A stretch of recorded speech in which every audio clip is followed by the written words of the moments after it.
In this video, I'm going to give you the best practices for working with AI and with AgentUI. So the first thing you need to know is how to structure a prompt. So a prompt is essentially a set of guidance of what are your expectations and how are you going to, and what do you expect as an output. So we have two modules by default. We have the dashboards and the automations. So let's say you want to create a dashboard. What you want to do is describe what you expect or the outcome or the process you want to digitize. What you don't want to do is actually go into ChatGPT or another AI platform and ask it to basically create a prompt to create a system. Just ask the AI and give the prompt naturally, like how you would with ChatGPT. Like for example, you could say, create a system where my clients can log in and view their project status.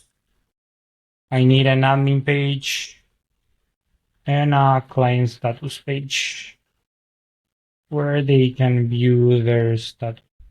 So this prompt has to be like really natural language. So like I said, I just told the AI to create a system with my clients page, where they can log in and view their projects, and the AI is going to understand this. It might ask me questions, or it might start working right away. So in this case, he started working right away. He created a set of tasks, and then he started working on each task. For example, he's creating the database, he's creating the layout, the navigation. So inside AgentUI, we take care of everything you need to create a project or a internal tool. So you don't have to worry about the database, the authentication, or anything. So it just creates everything for you. So I'm just going to give it a few minutes for it to finish working, and I'll get back to you. While the AI works, we want to give you one of the best practices that we always recommend. So one of the best practices we always recommend is try to build a smaller system as opposed to like a really large one. So for example, don't try to build a system with like 20 different modules. Go for like 5 modules, 6 modules, 10 tops, so that the AI doesn't confuse and doesn't consume more credits than needs to be. So inside AgentUI, you can create multiple internal tools, and the internal tools can talk to each other. And then you can share databases across the tools. You can share information or business logic across the tools. So you don't have to worry about building everything inside the same project. So the way you share data across projects is essentially, once you have the project ready, you will go into the project and you will click add and then share databases. So a quick example of this is that, let's say you have multiple projects, smaller projects can share data or can share business logic just by clicking add and using the feature for linked apps, shared databases, and shared functions. And that way you don't have to worry about building like a huge system that has everything.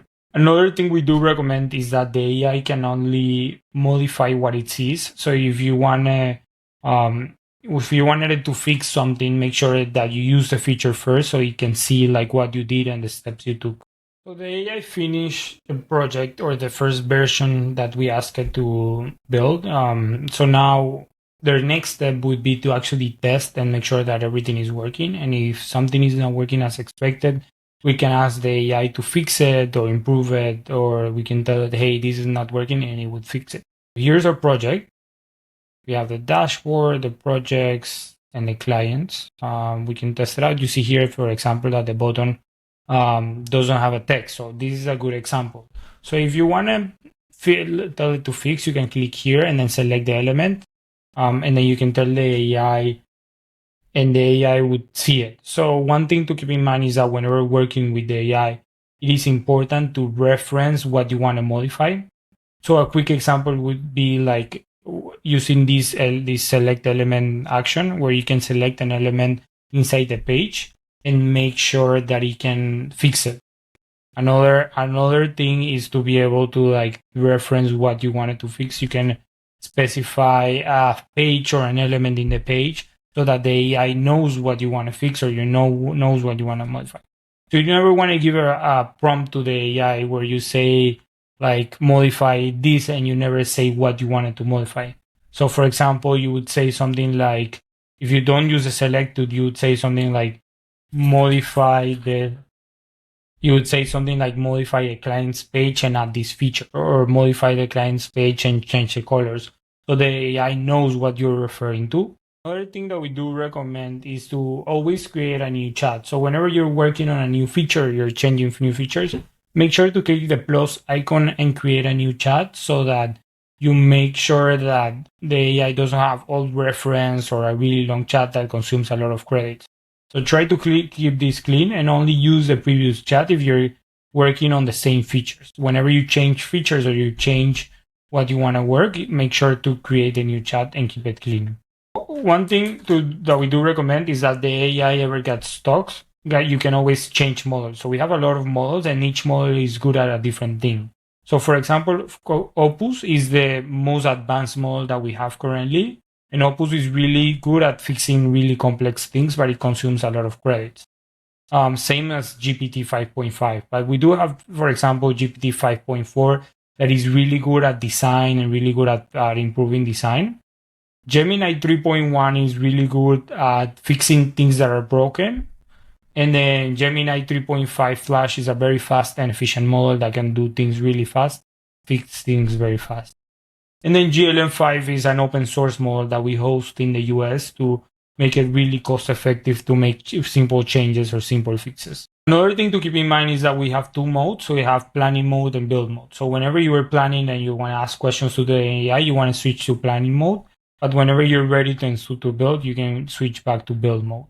Another thing is that you can always ask the AI and ask it, okay, what tools you have? And the AI will list all the tools that it has. And you can use this for referencing whenever working with the AI.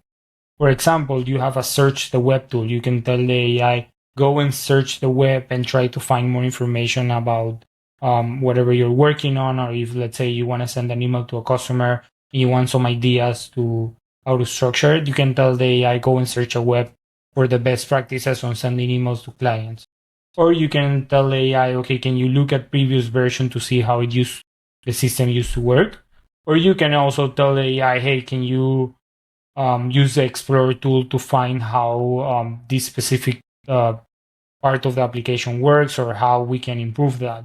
Or you can tell the AI to go and search the APIs and see like how is my Google Drive connected? Is my integration connected? Those are the best practices. Some other elements that we do keep in mind is that you can always switch pages here if you don't have a navigation yet, and you can always see how the application looks on a mobile device or on a desktop device. If you're ready to add the users, you want to go into dashboard users and then add all the users, and then you can monitor whatever they're doing by looking at the audit logs or by looking at the errors. If you have any questions or you have any comments, please shoot us an email to support@AgentUI. We will be more than happy to help you.